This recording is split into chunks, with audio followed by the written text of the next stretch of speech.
turning point for me was someone actually took a photo of me and I looked at the photo and I was actually in shock. It was like a wake-up call. I didn't even realize how did I get to that point. And within 6 months, I lost 25 kilos.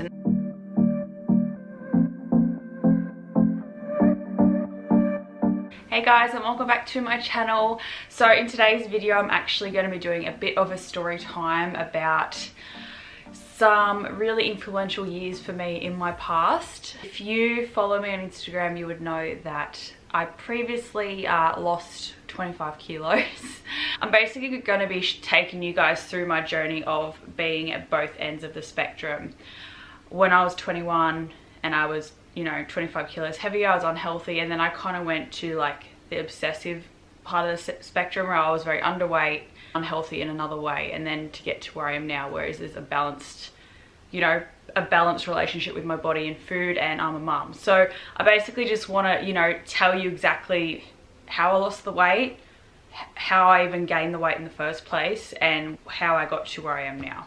So I hope this does help some of you. Since sharing my story, I get a lot of questions about this daily, about, how I lost the weight and how I even started. And I know it can be super overwhelming. So I'm kind of hoping that by telling you my story, it can kind of give you guys somewhere to start and for you to realize that you need to not think of the big picture. If you want to overhaul your lifestyle or live a healthier life, it's not about changing a million things at once. It's about changing, small habits each day, and it's going to add up to massive results like it has for me. So I'll get into it. So let's rewind to when I was, say, growing up. I was one of those annoying kids that never gained any weight. I was a stick. I could eat whatever I wanted. I kind of just ate like a sparrow though, to be honest, and I didn't gain a kilo. I was very, very skinny. Going to high school, I was still very thin. I could eat whatever I wanted, which mostly consisted of me leaving high school to go and get Macca's for lunch. So as you can kind of tell, I was very lucky in that respect. Growing up, I didn't have to worry about the weight. So growing up for me, I didn't really have any I didn't binge eat. I didn't have like an emotional attachment to food. I wouldn't eat to make me feel better. I kind of just ate when I wanted and ate what I wanted. And I really had no idea how to be healthy. I just thought that I'd always be able to keep thin and eat whatever I wanted. So yeah. So fast forward to when I was in my early 20s, so 2021, I went into that whole, binge drinking culture. I was out partying every weekend. I used to drink beer, a lot of beer, and that is not good for you at all, especially if you're trying to keep your weight down. I ate terribly for a couple of years, and when I mean terribly, I mean I had 2 really large meals a day and they were both takeaway. And the only liquid I consumed was either Coca-Cola or beer. So I didn't really drink much water. And I honestly don't even remember me gaining weight. So in 1 year, I gained 25 kilos. And I don't really remember gaining it because I think I was just so used to being able to keep at my weight and not do anything. So when I started gaining, I don't even think I realized, to be honest. Anyway, then I was actually attending makeup school. So I was traveling to and from Sydney, which is about a 2.5 hour drive to and from. Sorry, 2 hours to and from. So obviously I was commuting early mornings, later nights to get home, which contributed to more of the takeaway. So I just keep continuing to eat shit. I remember just feeling really lethargic, and I felt like it was maybe normal for my age. I don't even know. I've had chronic headaches. I actually have sleep apnea, and my sleep apnea got even worse. I was so tired all the time, fatigue, just all of those really bad symptoms were happening to me. I want to give you guys an example into my daily diet back then. So I basically didn't eat breakfast. Literally, I wouldn't eat till about lunchtime. I would have a Coca-Cola for breakfast, or maybe a V, so an energy drink. For lunch, I would have McDonald's or noodle box or something else, or a foot-long sub and 6 cookies. I could eat. I used to put Ryan to shame. I used to be able to eat so much food. Weekends, I'd just drink a lot of beer and be hungover every day of the weekend. So that's pretty much how I gained the 25 kilos, and I did not exercise at all. You know, before I gained the weight and I was in my, you know, teens, I would go to the gym for a couple weeks and then give up. But because for me, my weight was stable, I didn't really care. Like, I didn't understand why people would exercise if they didn't have to. Whereas now it's a completely different story, which you will learn about me. So yeah, the turning point for me was someone actually took a photo of me at makeup school, and I looked at the photo and I was actually in shock. It was like a wake-up call. I didn't even realize, how did I get to that point? How did I gain so much weight? And I was feeling so shit. And honestly, it's not about the weight. One thing I really want to make you guys know is healthy looks different on everyone. You don't have to be a size 10 or a size 8 or a size 12 to be healthy. Healthy looks different on everyone. For me, the weight became a problem when I felt like shit, and I did. I felt crap. I wasn't motivated, and it was really affecting my everyday life, even my relationship. It was really, really bad. So that's one thing I really want to let you guys know, that it's not about the scales, and it's not going to look the same on everyone. And you'll learn from this journey that I'm about to share with you that I've been through so many stages. I've been overweight, I've been underweight, I've been at my goal weight, and being balanced is where it's at. Anyway, so back to the story. Yes, so that day I saw the photo at makeup school, and I came home on the train. And I remember I got home, we were living with Ryan's parents at the time, and I got home and I said to Ryan, I'm joining the gym. And he laughed because he knows what I did. I used to go to the gym for a week and then give up, and I just was on and off. And I had tried to do a couple of diets beforehand, but they were really stupid strict diets that you can't uphold, like the cabbage soup diet, diets that aren't a lifestyle. And that's what I had to learn along the way, is that this whole weight loss journey wasn't about a diet, it wasn't about an exercise routine, it was just about a lifestyle that I had to make for myself. I had to make a change. So that night I went and joined the gym, and I was terrified. I know most of us can understand how, you know, how scary and overwhelming it is to walk into a gym, especially if A, you're new there, B, you're not feeling comfortable within your own skin, and C, you don't know what you're doing. So I was so determined that I promised myself, when I go to the gym, I'm not going to look at anyone else. I'm not going to concentrate on what anyone else is doing but myself. So I basically put my tunnel vision on, because I just wanted to feel good so badly that I was going to do anything that I had to get there. So I would just go to the gym. I wouldn't pay attention to who was there, because I can promise you, all the people at the gym are worried about their own shit. They're worrying what they're going to have for dinner, what top should they wear on the weekend, and are they lifting heavy enough. They're worrying about their own problems, trust me. So I remember the first time I walked into this gym I joined, I was on a machine, and I remember this PT came up to me and she gave me a bit of like advice with my form and like my technique and stuff. And then she actually offered me a free PT session, and I was like, thank God, because I didn't even think of getting a PT. I was just like, you know, I'll go walk on the treadmill, and then I'll go home and eat some celery, and then I'll be sweet. But yeah, I said yes, and then I started doing 1 session a week with her, and she taught me so much, and I was so unfit. I remember like having to sit down a lot. I was getting a lot of head spins, but I really loved the feeling of getting better at something. I loved turning up to the gym, doing my PT session, and then getting better at it, and feeling like I could breathe better. Not only was I driven by like losing the weight, it was by how I felt in the gym. I was getting better. I was lifting heavier. I was walking for longer on the treadmill, stuff like that. One thing I really wanted to make sure of when I started this whole lifestyle change was I didn't want to put too much pressure on myself. I knew that I would get sick of things easily, so I simply went to the gym 3 times a week. So one was with my PT, and then the other 2 days she would write me a program and I would just do that. So 3 days a week. It was attainable. Yes, I would have to get up at 5 AM before I'd even go to makeup school because I had to travel, but I was just so determined, and I started feeling better and better. And then because I would exercise, I naturally would want to eat better. So when you're like moving your body, because you're putting that effort, you're going to go home and then you're going to want to eat better food. You're not going to want to go home and eat junk. So it kind of just is like a cycle, and it's a good cycle to have. So yeah, and in terms of my food, I basically just cut out the takeaway. I stopped eating shit. I cut out the beer. I would still obviously go out and drink on the weekends, but I went to like vodka soda and stuff because, you know, I was still young. I still wanted to go out with my friends and have fun, and I didn't want to deprive myself. That was something I really wanted to make sure of, is I wasn't depriving myself of things, because I didn't want to do like a big rebound and then gain even more weight.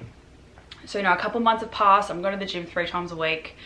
I started, you know, Googling healthy recipes on the internet and trying them out. I started eating, instead of having 2 big meals a day, I was having 6 small meals a day. So every 2 to 3 hours, I would eat a meal. And I always made sure I was having, like, you know, protein in every meal. So it could be meat, it might be a protein shake, eggs, something like that. And, you know, because I was eating every few hours, my metabolism was going really, really good. And I was feeling more energetic, and I didn't get like I would still get cravings for food, because obviously I just cut out sugar altogether. So the first few days I remember having like really big headaches, and I felt nauseous because my body was just like, what are you doing? But after like the first week, and I was really learning about portion control. Steph before could down a foot-long sub and 6 cookies, where I had to learn now is like, you know, 6 small meals to keep me going. It's going to keep my energy levels up, and it's not going to make me want like really crappy food at the end of the day. My PT would give me, you know, protein ball recipes or just healthy desserts I could have. It's all about like doing your research and trying out new foods every week. I'm someone who I don't really enjoy salad. So I always like to have, you know, wholemeal bread with ham or boiled egg, avocado and stuff like that. Just like proper foods. And for dinners, I was always making sure I had a good source of protein and veggies. But I didn't restrict myself. I would still go out for dinner, but I would, you know, just make sure I had something healthy before I left if I had to, just to make sure I didn't overeat. I know for a lot of us, trying to be healthy can be super overwhelming. I think we feel like we have to know everything straight away, or we have to be a PT and know how to exercise, but you really don't. It's all about these small efforts every single day. And within 6 months, I lost 25 kilos. And that was just me cutting out the crap, going to the gym 3 times a week. So honestly, if I could do it, anyone can do it. And then from there, a lot of people around me were like noticing, they're like, you look so good. Why don't you look into, you know, fitness modeling comps? So if you're not really familiar with fitness modeling comps, it's basically like a physique comp. So you put all your tan on, you wear this tiny little bikini and heels and go on stage, and they basically judge you from your physique.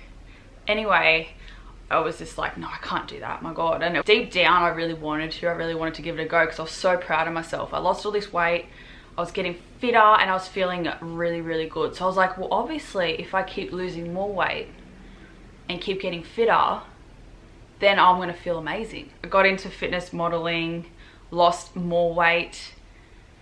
I was really obsessive. I stopped seeing my friends, I stopped going out, because I just really wanted to look a certain way. I got obsessed with how my body looked. I really put a lot of pressure on myself. And I'm not saying, like, there's a lot of people out there that are made for this sport.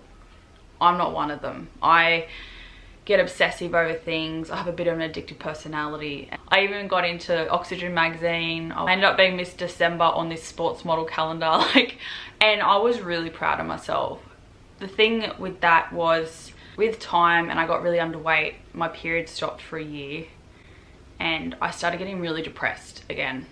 I think I was more depressed than what I was when I was 25 kilos heavier. You know, my social life wasn't really existent anymore. I just didn't have any energy anymore, and I was really just obsessing over everything I put in my mouth. You had to, you know, weigh all your food and stuff like that. So after a while, I just decided to stop. I don't regret it at all. It was definitely like, I learned how to train different body parts. I learned so much about exercise. But for me, you know, I got to my goal weight. I haven't had abs, I had all of that stuff, and I was so unhappy. I was more unhappy than when I had to lose the weight. And I just think that's a really big thing to think about, is that a lot of us are kind of thinking, you know, when I get this, I'll be happy, or when I lose this weight, I'll be happy. When I weigh this on the scales, I'm gonna be happy. When I have abs, I'm gonna be happy. And you get there, and then you're like, I'm still the same person. But for me to be at that goal weight I had to really restrict myself. It wasn't my healthy for my body, if that makes sense. For my body to just be, you know, balanced and healthy in the way it wanted it to be, I'd had to gain weight. I had to eat more. I had to stop restricting myself. You know, life is here to be lived, and there's no point having abs if you're going to be miserable and you can't even go out and enjoy yourself. So I hope that makes sense. I hope my messages are coming across how I want them to be. My family and Ryan especially did get very worried about me.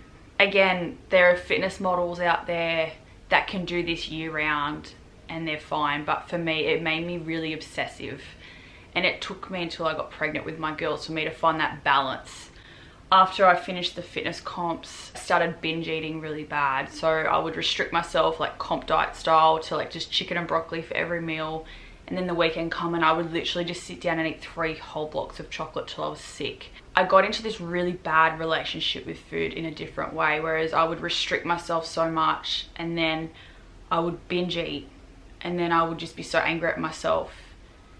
And it was a cycle for many years, and it wasn't until Ryan and I decided that we wanted to have a baby where I realized, you know, shit, I need to look after myself. I need to stop being an asshole to my body. So I started taking my prenatal vitamins. I stopped the whole restrictive eating and binge eating cycle because I wanted my body to be as healthy as it could be so I could fall pregnant. Because to be honest, after losing my period for a year, I was really worried that I wouldn't be able to have a baby. My body has just been through so much. It's been through shitty eating, it's been through restricted eating, and then it went through binge eating, and it was just time for me to find a balance. Before I fell pregnant, I thought a lot about being a good influence for my kids in the future. I didn't want them to see my bad relationship with food. I didn't want them to see me picking my body apart. So I really started working on that. And when I fell pregnant, it was a struggle. It was because, you know, for years I'd been losing weight. I've been on the scale every day, obsessive, and then I went from that to, you know, obviously gaining weight to make a human, which is amazing, and I was so grateful. But it was definitely a mental battle for me to accept that. And, you know, when my daughter was born, for the first time, I actually had that appreciation for my body. I was done with ripping it apart. I was done with torturing it. I was done with restricting it, slugging it at the gym for a ridiculous amount of hours a day. I just wanted to be happy and healthy for my daughter. And I can safely say since becoming a mum, I finally found that balance. Don't get me wrong, I still eat crap here and there. You know, no one's perfect, but I finally, like, all the stuff I learned from those years of, you know, researching healthy foods to, you know, learning all the exercise techniques from when I did comp, you know, it took me to be where I am now. And then when Harper was actually 3 months old, I went and got my personal training qualification because I love exercise. And it's funny, before I had kids, I would exercise to look a certain way. And then since kids, I exercise to feel a certain way. And that's something I did really notice when I was back losing the weight. I'm someone who suffers from anxiety. I've suffered from anxiety since I can remember. And that's one thing I did notice, you know, when I was losing the weight, was when I would exercise, I'd feel a lot more, you know, in control, and my anxiety just felt so much better. Like I was coping better. And that was something that took me to where I am now as a mum. You know, as a mum, your patience is tested. You have to really, like, for the first time in your life, you're literally out of control. A small child is going to control your life. It's going to control how your day goes. So now, instead of exercising to look a certain way, I exercise to feel a certain way because it makes me feel better. It makes me feel more patient as a mum. It makes me a nicer human being. And I really do enjoy, I love being able to get better at something. So instead of focusing on the scale, I'm focusing on, okay, how many push-ups can I do? And I literally will write down these goals. So if you're someone out there who just wants to, you know, have a shift in your lifestyle, or you want to eat better and you don't know where to start, just small steps. Do your research and, you know, just take your time. You don't have to completely overhaul your life in a day and then start training 6 days a week and start eating like chicken and broccoli and stuff like that. It's just about, you know, trying new healthy foods, moving your body every day or a couple of times a week. And it's going to make big changes for you, not just physically, but mentally as well. And this is why I'm just so, you know, passionate about sharing my story. I really hope this video has helped some of you guys out there, and I hope it made sense for many of you. If you want me to you know, delve deeper into some areas, let me know. And I have also written like a blog series on this too, which I'll link you guys to below. But just remember, you know, just be kind to yourself, and these small efforts every single day is going to add up, and it's all going to become a habit. Habits are the biggest change you can make. Anyways, I will see you guys next week. Bye.